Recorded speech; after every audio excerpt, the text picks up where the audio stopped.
안녕하세요. 반갑습니다. 국가유공자 길잡이입니다.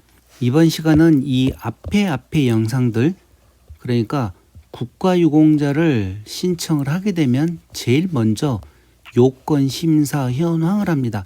거기에서 국가유공자로 해당되느냐, 보훈보상 대상자로 해당되느냐 심사를 하고, 요건에 해당되시는 분들은 이 앞전 영상에서 설명드린 것과 같이 신체 검사를 합니다. 그 신체 검사가 신규 신체 검사가 있었고, 재심 신체 검사가 있었고, 그리고 재심의 재확인, 재판정 신체 검사가 있었습니다. 이렇게 해서 총 얼마나 많은 사람들이 각각 급수별로 상위 등급 구분 심사가 끝났는지 그 심사 현황을 나타내는 이런 표가 있습니다.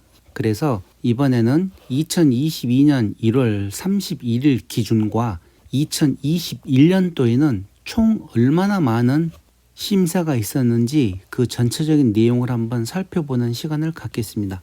자, 여기 보시게 되면 2022년 1월 31일 기준으로 나와 있습니다.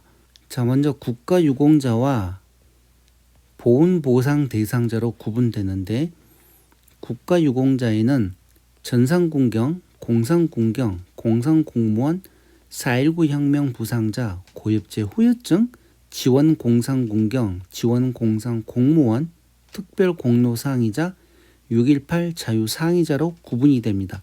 그래서 지금 여기 보시는 분들, 이분들을 갖다가 국가유공자라고 얘기를 하는 것입니다. 그리고 다음 보훈보상 대상자로는 재해부상군경과 재해부상공무원을 보훈보상 대상자라고 하는 것입니다. 그리고 기타로는 전투경찰 상위급여 등과 장애 인정이 있습니다. 자, 그러면 먼저 국가유공자 중에서 전상군경이라 하는 것은 6.25 참전이나 월남 참전자분들을 갖다가 전상군경이라 그러고, 말 그대로 전투 중에 부상을 입은 사람들을 갖다가 전상군경이라 그러는 것입니다. 접수 현황으로는 지금까지 총 75건이 접수되었고, 2021년도에서 2월 된 게 20건, 1월 달 접수가 55건. 자, 이렇게 해서 심사 완료된 건수가 있는데 7급에 6건, 기준 미달이 5건이 있었습니다. 전상군경으로는. 자, 그리고 공상군경으로는 4급에 1명, 6급 이항에 3명, 7급에 9명, 기준 미달이 20건이 있었습니다. 지금 이 내용은 2022년 1월달 기준입니다.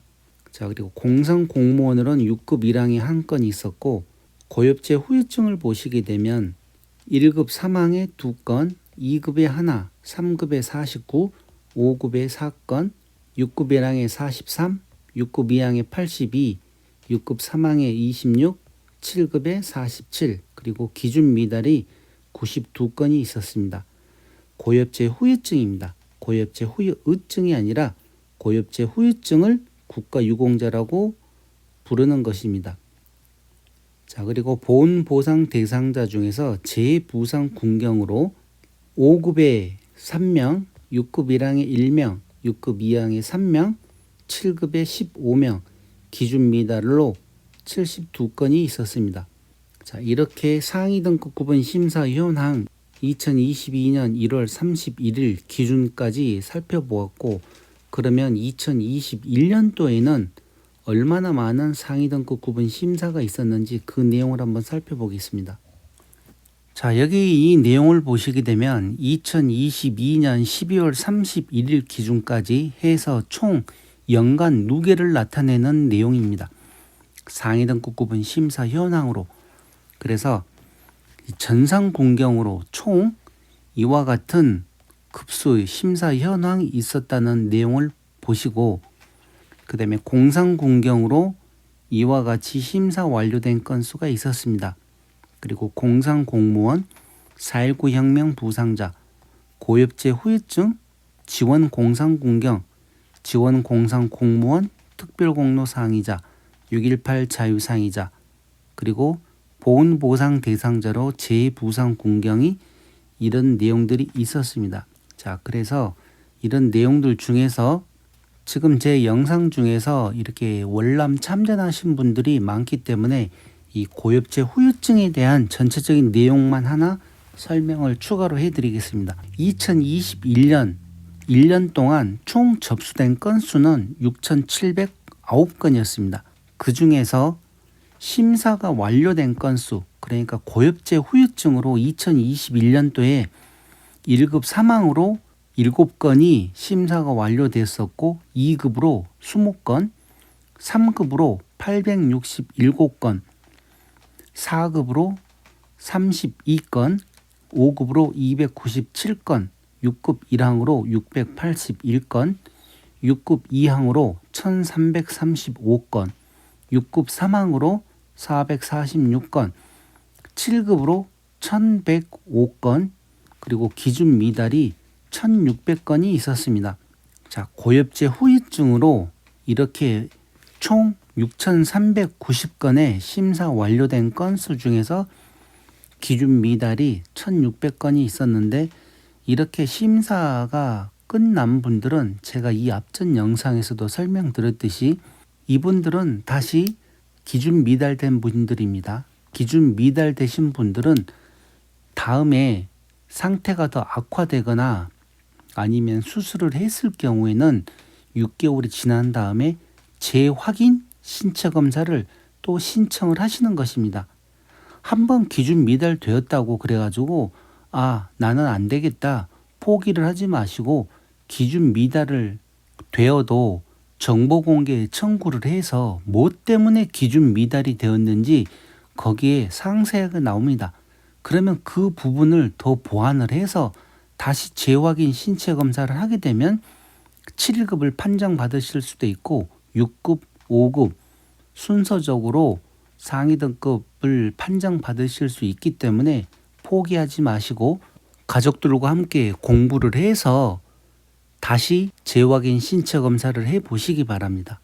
저 같은 경우도 제가 1990년도에 신규로 신체 검사를 해서 기준 미달을 받고 그 다음에 2년 간격으로 재확인 신체 검사를 2번을 더 했었지만 계속 기준 미달을 받았습니다. 그러다가 2000년도에 다시 재확인 신체 검사를 해서 7급에 등록이 되었고, 다시 또 재판정 신체 검사를 해서 2006년도에 6급 1항으로 등록이 되었던 것입니다.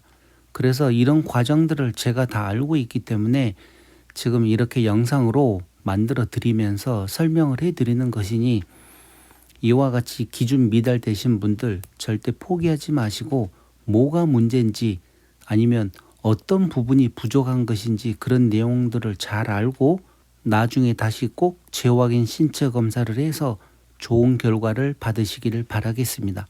자, 이렇게 해서 이번 시간 상위 등급 구분 심사 현황은 이것으로 마치고, 다음 시간은 월남 참전자들과 6.25 참전하신 분들에 관한 전문적인 내용입니다.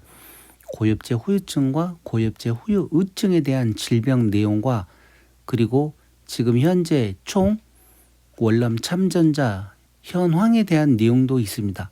그래서 이 월남 참전하신 분들은 다음번 영상들 꼭 참고해 보시기 바랍니다. 자, 그럼 이번 시간은 이것으로 마치겠습니다. 지금까지 국가유공자 길잡이였습니다. 감사합니다.